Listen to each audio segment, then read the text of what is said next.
Okay, here are 3 claims I'm going to give you. You ready? These are 3 what you might call paradoxes. Paradox number 1. The more AI can do, the more it highlights the irreplaceable nature of human intelligence. That's number 1. The more AI can do, the more it highlights the irreplaceable nature of human intelligence. Okay, that's paradox number 1. Paradox number 2. It's called the justice paradox. Less bias doesn't always mean more justice. Maybe more specifically, less bias in AI doesn't always mean more justice. That's number 2. The third and final paradox, call it the superintelligence paradox. The more we chase artificial superintelligence, the more we realize it consists not in the intelligence of, that is, superintelligence doesn't just consist in the intelligence of individual human beings, but rather in human beings' collective intelligence. So the more we look for superintelligence, the more we find it not in AI or some future version of AI, but rather we find it in humans combining their intelligences across the centuries, across millennia. Okay, those 3 paradoxes are 3 of the 7 paradoxes that we are going to discuss today. There are 3 of the 7 because there are 7 in the book called The AI Paradox, How to Make Sense of a Complex Future. The author is my guest, of course. Her name is Virginia Dignum. She's a professor of computer science at Umeå University in Sweden. She's a professor in responsible AI and the director of their AI policy lab. She's also a member of the UN High-Level Advisory Board. So this conversation is, of course, about each one of those things. It's about each one of those paradoxes and why she thinks that human intelligence is not going to get replaced by AI. In short, it's far too rich, complex of a thing to be, if you like, just recreated by an AI or, frankly, anything like an AI. She thinks that when it comes to talking about bias in AI, we really should be focused more on something that's upstream of that, which is the kinds of things that led to our data being what it is, which then in turn leads to biased AI. So we should be paying more attention to broader social political issues than we should about bias in AI. And again, this note about, or this insight about real superintelligence consists in the collective intelligence of humanity. So we're going to talk about all that and more in this season finale. Don't worry, another season's coming back in, I don't know, let's call it mid-September, but this is the last episode for the season. And I think we're ending on a very high note. Before we get into that, of course, while we're on break, you can read my book, The Ethical Nightmare Challenge. Find it wherever you buy books. And if you've got suggestions, comments, criticism, or whatever, email. And if you've got questions, comments, criticism, email me at em@readblackman.com. And that's it. Go read the Ethical Nightmare Challenge. Email me if you got things to say. And now let's go listen to Virginia.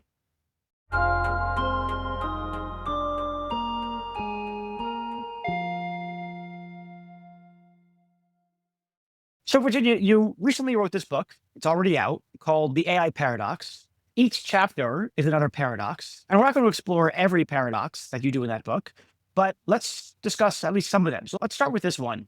It's the very first one. The more AI can do, the more it highlights the irreplaceable nature of human intelligence. Of course, this is against the basic line of thought by big technology companies. The more AI we have, they become smarter than people, they replace people on a job, et cetera, et cetera. But you think it actually highlights the irreplaceable nature of human intelligence. So yeah, sure. Explain the paradox. Happy to do it. Maybe starting a little bit before that, I wrote the book because exactly I was getting a bit fed up with the way that AI has been explained and has been sent down our throats by all kinds of ways.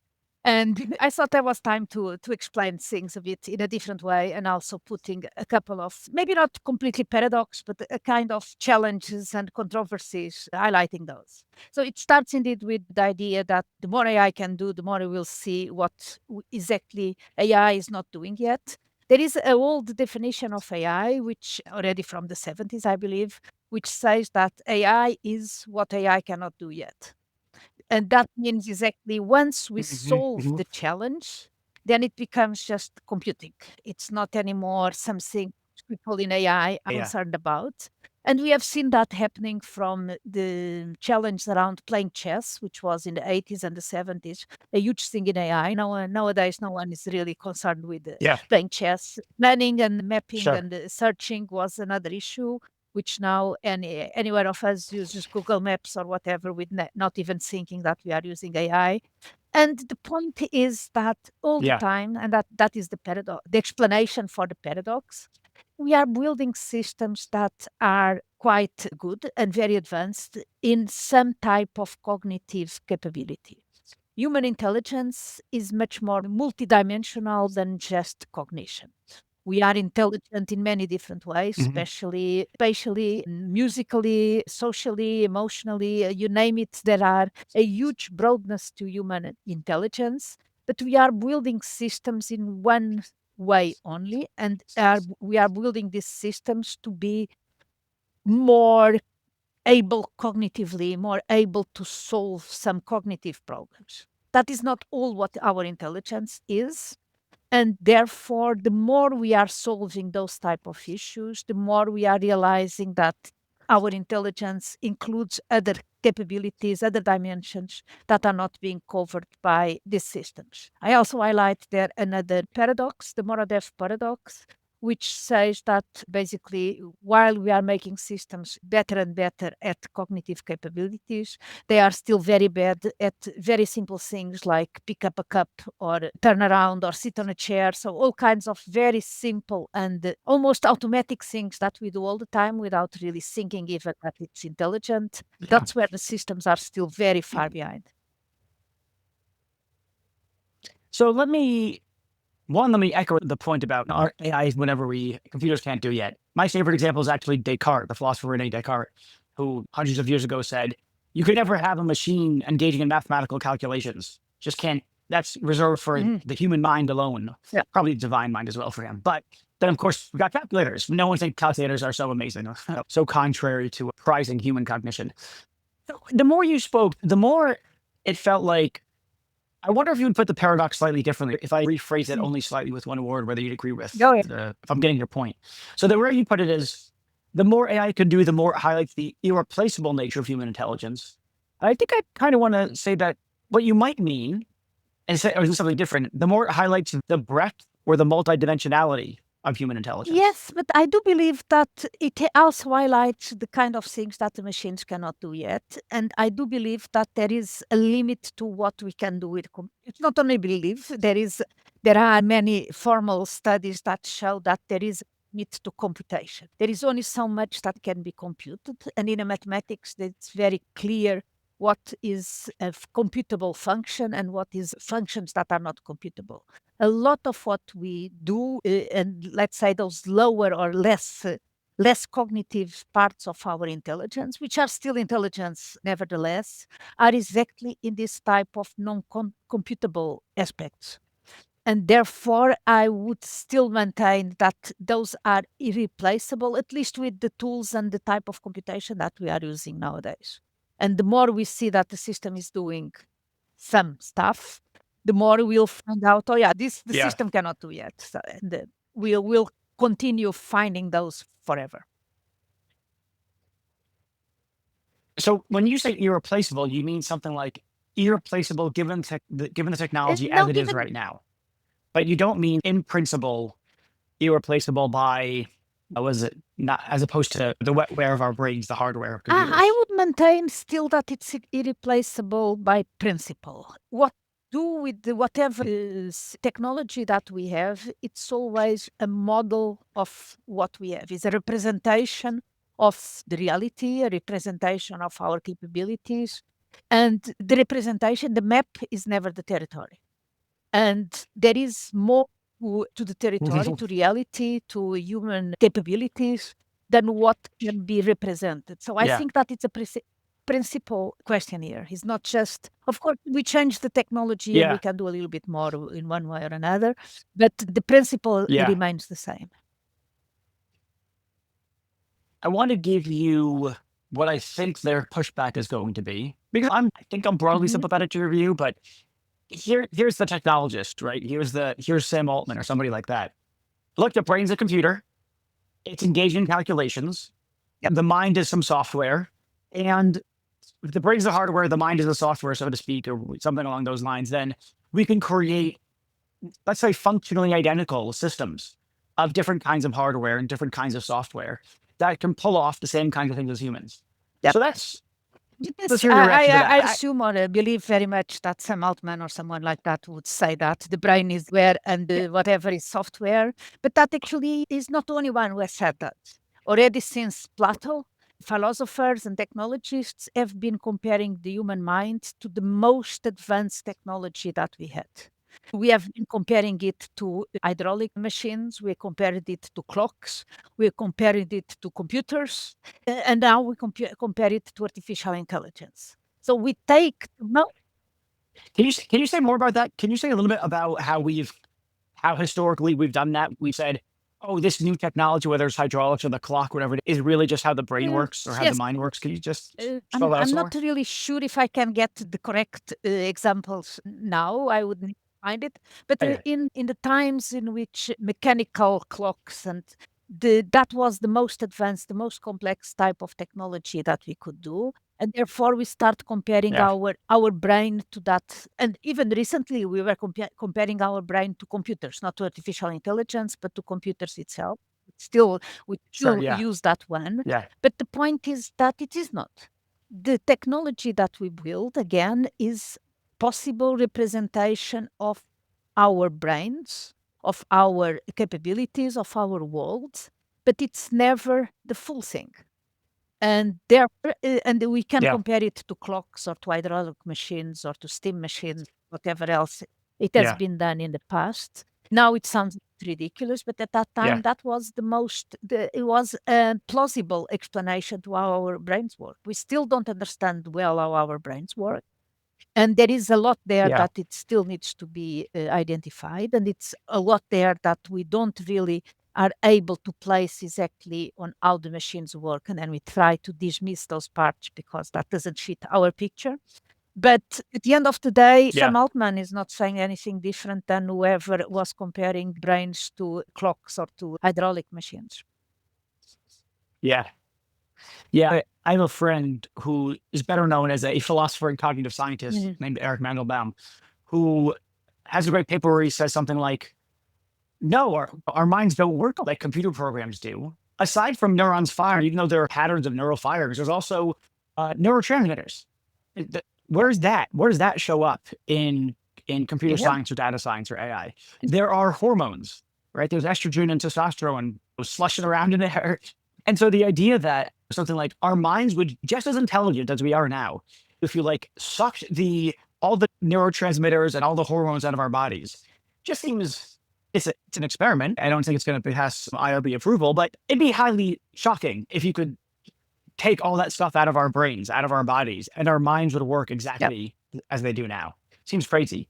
And they don't have any obvious analogs And I in think the that's AI that's space. the right way to describe it. And there is a lot that we know about our brains that we know that it's not representable with the current technology.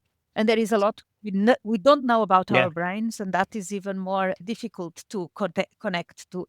It is, in a sense, a lot. We always are able to represent more than before. The AI system is Yeah. better than a calculator and much more broader in the type of problems that it handles. By the way, it's very bad at doing what the calculator does, at least with the Gen AI that we are Yep. using nowadays. I still trust that it's better my calculator Yeah. than ChatGPT calculate 2 plus 2 Sure. even. But still, Yeah. it's again, there is a lot in our brains that we don't not even understand the function. And a lot of what we do understand the Yeah. function, we are not seeing that represented back in the software that we are building. Yeah. There's a bunch of articles that have been published lately about how different companies are trying to do things to drain the intelligence out of current experts. So there's a company, I forgot what it's called, but there's a company that's hiring PhDs in various areas and trying to download their brains, get all their insights, get all their information, their knowledge into so that they can model it. Meta is doing this now too. I just read something like this. I think it's in a called thestreet.com. There was an article that I read yesterday about Meta saying they're going to track everything Yes, that I their know. employees do, not for the purposes of surveilling them for the sake of promotion and firing and that sort of thing, but so that they can take that data to better train Okay, the yeah, AI I see workers, your their AI point. agents. Go on. And so I guess one question, if one reaction is repulsion, but maybe that's not the right attitude, given what you said about the irreplaceability of human intelligence. The map is not the terrain. I really like that metaphor. Maybe we should laugh at their sort of, I don't know, Definitely. hubris. We see what you're trying to do, but it's ridiculous. So we don't need to get morally outraged by it because it's such an No, I improbable don't think endeavor. probably it's just wrong. Data is the result of whatever our brains are doing. Data is the output. Expecting that looking at output, we are able to reconstruct all what comes behind. It has proven even with any type of technology, that's not the way to go. So this insistence that we have nowadays on using data as the, let's say, the ground matter to develop AI is by definition already taking a wrong turn somewhere, because the data is what is the result of the process of thinking, of observing, of feeling, of whatever. It's not the process itself, and we are very far away to understand how those processes work, and even more, what is the, let's say, the starting point for all of that. So another issue with data is that data is, at the end of the day, a measurement. Is something that we extract from whatever, from the terrain, from the territory, based on the tools that we have. If I cannot extract the smell, I will never have data about the smell of that environment. If I cannot have sensors for temperature, I will not have the temperature. So it depends on our sensors, on the capabilities that are there, and human sensors are quite different from the mechanical sensors that we are building. But also, even more important, we build as a sensor is a choice already. Data doesn't exist as a natural resource. Data is constructed, and is constructed based on what we think is relevant to keep. If Meta is now looking at tracing all the behavior of their employees just to be able to create a dump of the human mind or whatever it is, again, they are making a decision on what kind of things they are going to do, what kind of people they are tracking, the people that works there. They are not tracking other ones somewhere else, other types of people in other situations outside of the office. So all of that, those are choices, and the choices that we make on how we are measuring our environment and what are we measuring, where we are measuring, that all bias the data by definition. Data is never the full picture.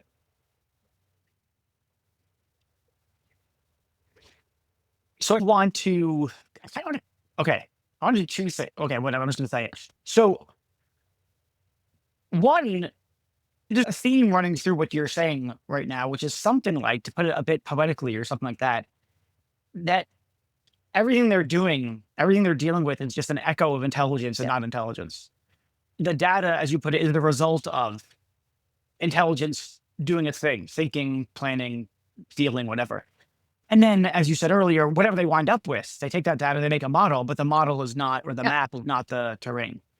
And the whole thing is just reminding me, you brought up Plato, so now I got Plato on the mind. And Plato's whole thing in the Republic is he's in a cave, the people, it's an allegory, the people are in the cave, and there's a fire in front of them. Sorry, there's a fire behind the people. And the leaders are holding puppets in front of the fires, which cast the shadow on the people. Sorry, cast the shadow on the wall before the people. And they mistake these Yeah. shadows for the real thing. But they're really just like echoes of the puppets. They're not. And it feels like you're saying there's a similar kind of situation That's here, very where the technologists are the ones chained to the wall, watching the shadows, thinking that it's the real thing. And then they try to measure it, they try to capture it, they try to recreate it, but it's doomed to failure because they're dealing with Yeah. something that's I not the think real that's a thing. very good one. And actually, we are all the ones watching the puppets, and someone is deciding what puppets are put in front of us. Someone is deciding what those puppets are doing, where they are, and so on. So there is again what another thing that Yeah. I try to say, which is AI doesn't happen to us. We people make AI happen, and someone is making the choice. Someone is making the taking the options, taking the priorities on what we are looking at or not. And actually, this metaphor, of course, I wish I had thought about that one before I wrote the book, because I think it's a very good one. Yeah. Thank you. Yeah. The other thing that occurs to me as you talk about this stuff is something like, when you started, I wanted to paraphrase what you were saying or translate what you were saying and to talk about something like breadth or you use the phrase multidimensionality, intelligence is multidimensional. Maybe that's not even the right word either, because when we ask, okay, so what are the dimensions? And then you start saying things like there's mathematical intelligence, there's emotional intelligence, there's social intelligence. And then we get into this sort of category listing thing. And then we're going to wind up with 5, 6, 7 categories, whatever it is. But I actually think what your point is not that there's all these categories where AI can't do anything. It's that the sort of inarticulated and maybe inarticulable richness, fine detail within each one of those categories. So you could say social intelligence, the amount of stuff that's in there. Or if you take the worker at Meta who exhibits some behavior that is then measured, the quantity of stuff, the fine grained detail that went into what made that person do that is lost. Yeah. It's seemingly uncapturable. And so it's not just if you like, the number of dimensions to intelligence, but it's the richness of each dimension that is probably impossible to Definitely, and capture. it's not only so you are completely right in terms of the categories. It's once we start to categorize, you start finding out that there is more to categorize than what you can put. But it is a way to try to explain that there is more to it than just the cognition. Yeah. But you are completely right. Each one of them is extremely complex, and it's rich in breadth in ways that we are only now trying to identify. But it's not only that, it's also the combination of those categories together, the combination of those types of intelligence together. They are not standing by, it's not isolated silos. Here is my social intelligence, here is my mathematical. All the interactions between all those things, it creates an even more complex thing to describe or even to aim to fully categorize, fully represent, and fully model. Okay, let's pivot a little bit. We talked a lot about intelligence. I want to go on to another paradox. That was only one paradox. So obviously there's a lot. Speaking of richness, there must be a lot in your book because this was all just on one paradox and there's more to say. Okay, but let's go to a different one. This is, I think, chapter 4. You call it the justice paradox. In a lot of AI circles, especially AI ethics circles, we talk a lot about fairness and justice. That language quickly gets translated to talk about bias and bias mitigation. And the paradox that you highlight in this chapter is less bias is not always more justice. So just tell us about that. So again, bias, the way we are working on it in AI has a lot to do with the bias on the data. Like I say, the data is already by itself a product of choices that were made before. So if we are trying to unbias or to solve the bias on the data, we are definitely not yet addressing the reasons why that data was different in the first place. Why are women not the same type of salaries as men, or why are less women working in AI than men? It is not just about trying to fix it at the level of, okay, then I'm going to start hiring more women or give higher salaries to women. But the justice starts much before that. Where does it start? What kind of conditions did men and women had that led them to the place in which more men study STEM than women, or whatever other type of, just to give a simple one that people understand quickly. So the bias is again the result of a very long process, and this is even more than individual life process, because it's something which transfers from generations to generations, in which by addressing the symptom, the bias that we see on the data, we are definitely not yet addressing the cause of those symptoms, and justice is there. I'm going to put your view slightly differently. You tell me what I'm getting wrong. I'm going to put it in an extreme way, the way I feel. But maybe it's not the way you feel.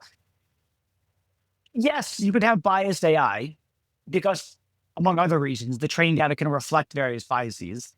But addressing the bias in the AI is such a tiny endeavor. You're not a social justice warrior because you mitigated the bias in the system. That's a good thing to do.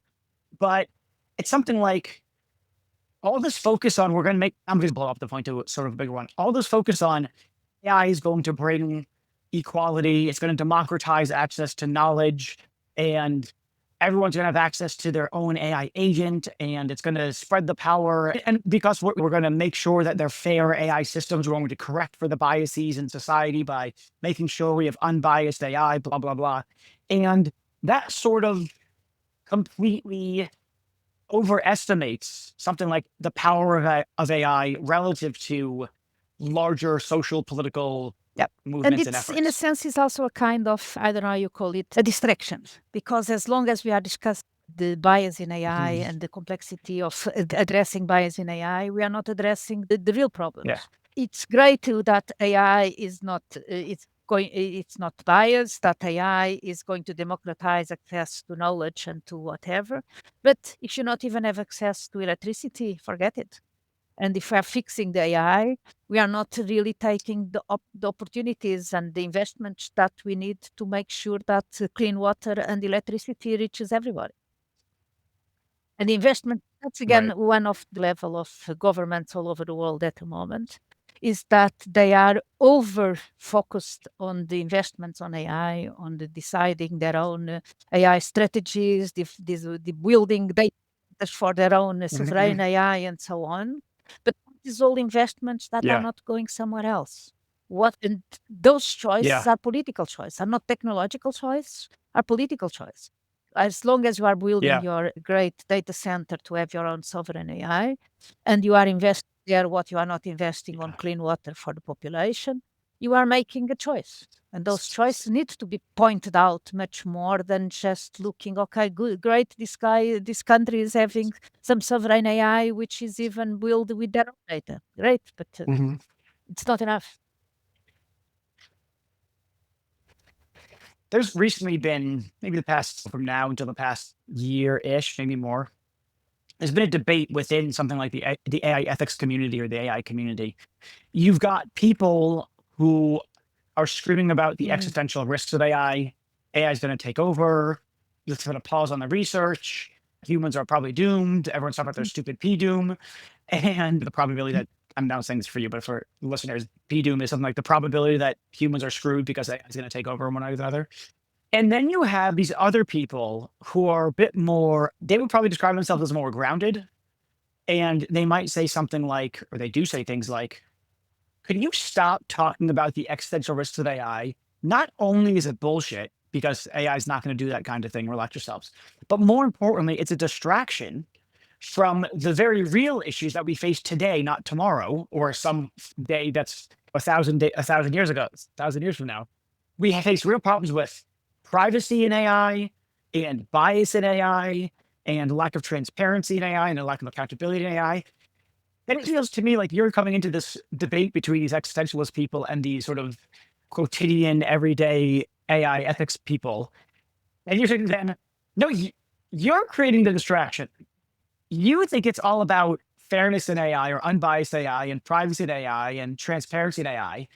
But that's a distraction from the actual larger social political issues of fairness and privacy and transparency. So you're the one who's distracting us from what we should really be paying attention to, which is the larger social political Exactly. issues. And both sides are a distraction because both sides, and the more that we have, and I fully acknowledge and recognize these two Yeah. sides of two camps that you describe. Yes, they are all over and they are fighting each Yeah. other in any conference or in Yeah. any podcast going around. But indeed, your observation is exactly to the point. We are distracting ourselves with this discussion and this yes, no sides, while the world is burning around us. Literally, it's burning. But look at what, and for the people who are really suffering from what is happening in the world at this moment, either from wars or for displacement or from climate change or from whatever else, whether AI is taking over existentially in a couple of years, or we are concerned about the privacy of the data that we are using, none of that is a point. It's all moot. We do need to ground Yeah. ourselves in what's happening. And AI is, it can be definitely a support for building better societies, creating a more democratic access to all kinds of resources, And at the same time, it can be exactly the opposite and creating even more divergent and more unequal distribution of resources. Both of them are okay, but at Yeah. the end of the day, is one of the many types of technologies, of many types of issues that we have. And again, the issue Yeah. is not the territory. Let's go back and see what's happening and look outside.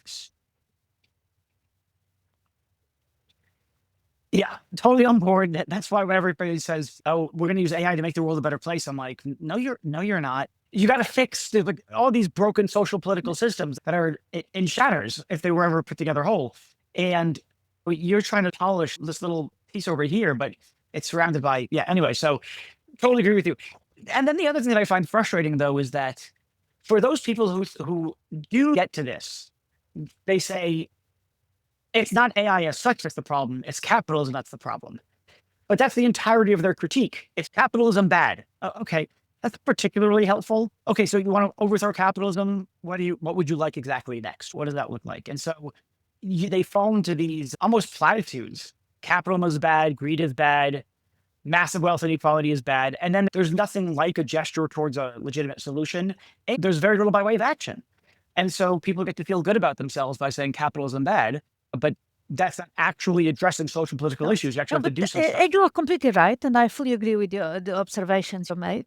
In a sense, we are trying to find, let's say, the solution to all our problems, and that's all. It either is capitalism or is not capitalism, is AI or whatever. There's this feeling that Yeah, yeah, somehow we should find this thing that is going to solve all our problems. In religion, they do the same, but at the end of the day, yeah, yeah, first, we not even start to understand what are our problems. We definitely don't agree what are our problems. But also the idea that there will be one way to address everything, it's also extremely naive because we do need to have much broader right. understanding. And it Yeah, starts with work that I'm doing recently. And you talked about Descartes a couple of minutes ago. All our yeah, Western knowledge has been extremely grounded on the Cartesian view of the world. I I think, therefore I am. And it's a extremely individualistic view of intelligence. There is one thing that it's intelligent, and that thing exists by the fact of being intelligent. If you start looking at African or Asian or even native cultures, philosophies is very much more, and I'm just quoting Ubuntu, which is one of the philosophies in Africa, which doesn't say at all, I think, therefore I am, but it says, I am because we are. That is the ground of it. And it's a much more collective and by necessity joint type of understanding than what we have with the Cartesian view that it's this individual intelligence that is going to solve it all. So we do need to start looking at many yeah. different, first understanding what are our problems, and also understanding that we need a toolbox with much more than just different sizes of screwdrivers. Um, I might disagree with you about what Descartes meant by I think therefore I am. I don't think he was. I think he was engaged in an epistemological project of trying to get.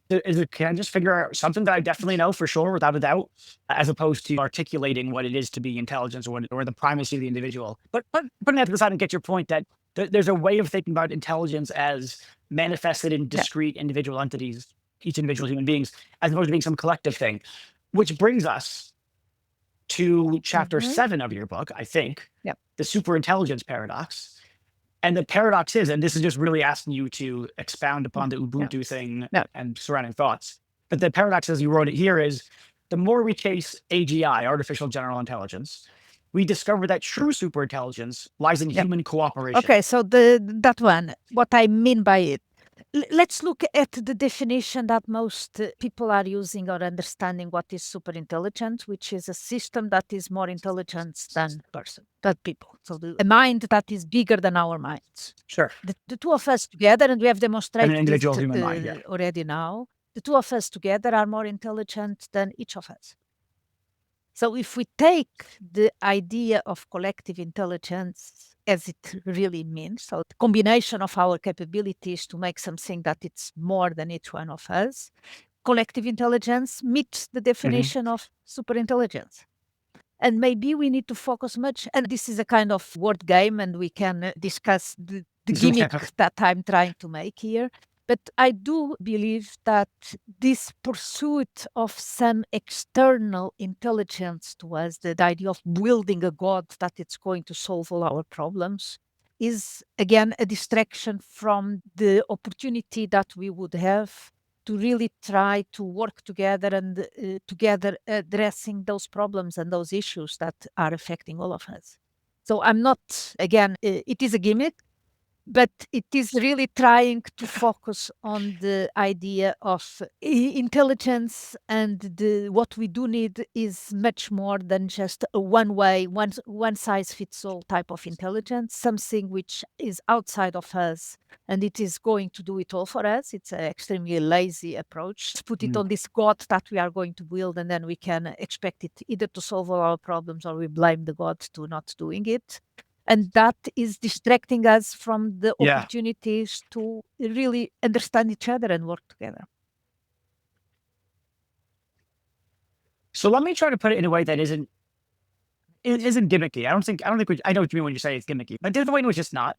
Because here's how it goes on the AI side. If you're Sam Altman type, we're going to create an AI, and it's going to endlessly iterate on itself, becoming more and more intelligent, until you have artificial superintelligence. You have this sort of insanely intelligent, and way more intelligent than any human being that's ever existed.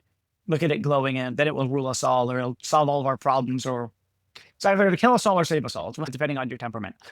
But I think your point is the relevant benchmark here for superintelligence is not an individual human being, even if it's like an Einstein or something like that. We're looking at physics. Talking about, I don't know how multidimensional his intelligence was. Anyway, put that to the side. Your point is something like, look, the human race, or the human beings as a species, has created spaceships and commercial airlines and educational systems and political systems and philosophy and art and blah, blah, blah. And so the relevant benchmark is something like the set of capacities instantiated by the set of human beings, something like that, the entire set of human beings, including past, present, and future. And compared to that, you're not going to get some individual single AI that has the kinds of capabilities that the human species has as a whole. That's not a good. Is that the point? And that's not gimmicky, I don't think. Also, like you say, if we are trying to create this superintelligence by building systems that iterate on themselves, and we are doomed to get out what we put in. And what we put in is this data that we were just discussing before, which is just a reflection or a marginal understanding of the reality. So we are going to create something which will be able to solve some type of issues, but will more and more redefine what really matters, because only what is inside the data that the machine is using becomes what is relevant. All ourselves much poor in terms of capabilities and understanding, because we are going to be limited to whatever that machine is going to address. I'm going to raise something. I know the outlines of your response, but I'll be interested to hear the specifics. One of the things that's been going around lately in the AI space is, actually, Virginia's right, even if they don't name you. Sometimes they don't, I'm sure.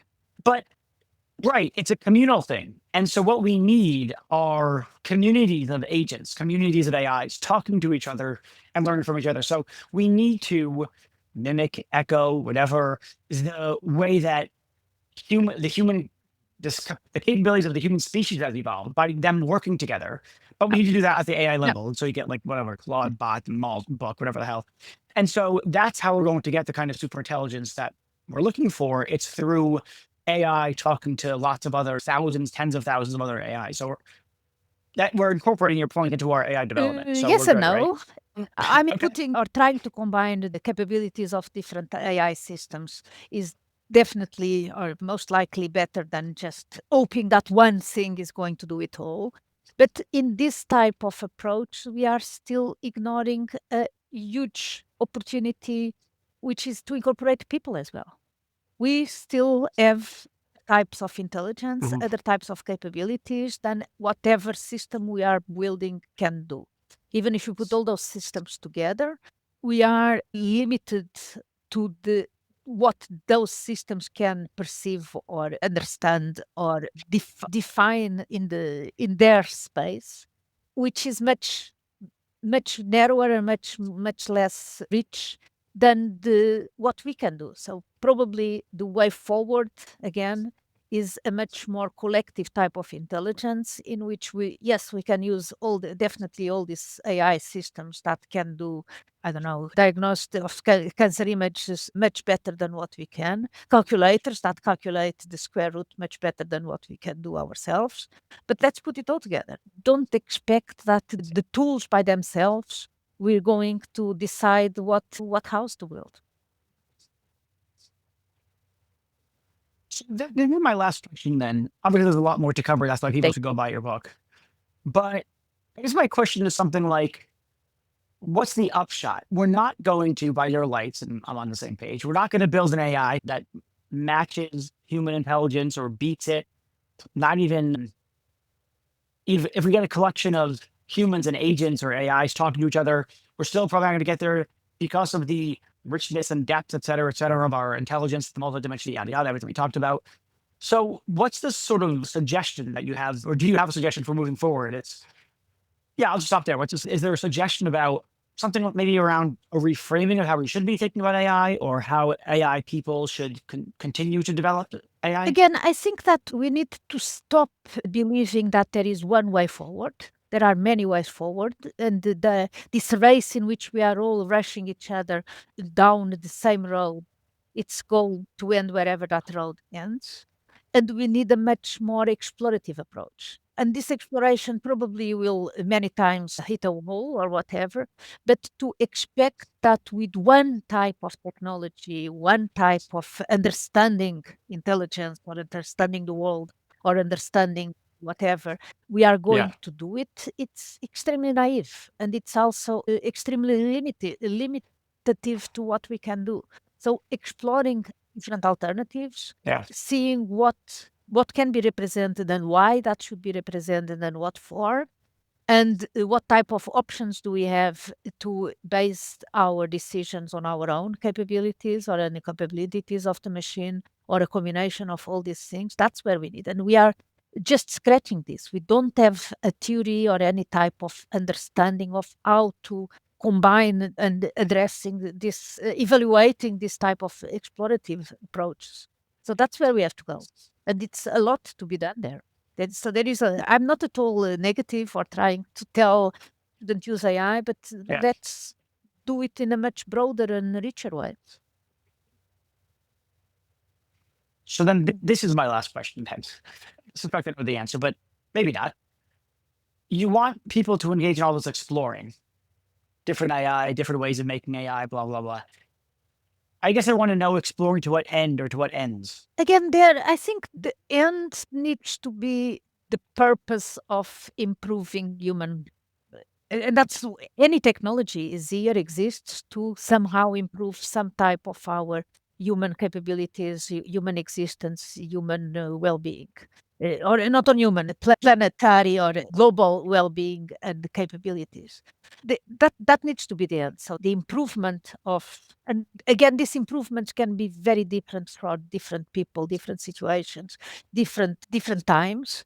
But also there we need to be more pluralistic than expecting one way forward and one measure by which everything can be compared together. All right, Virginia, this has been great and really fun. So thank you so much for coming on. Thanks everyone for listening. I hope you enjoyed the episode, and I want to thank a few people who make this all possible. Delano Alexander, he's my producer. He does such an amazing job on everything that he touches. Garrett Lang is the sound engineer. That's honestly, he's too good for me. Athmia Jairam has joined us recently. He's helping us find the best guests to bring onto this podcast. And Ashley Wassilenko helps us organize all this, get people on the schedule, get people's bios, headshots, and really keeps the train on the track. So thanks, guys. Really appreciate all the hard work you do.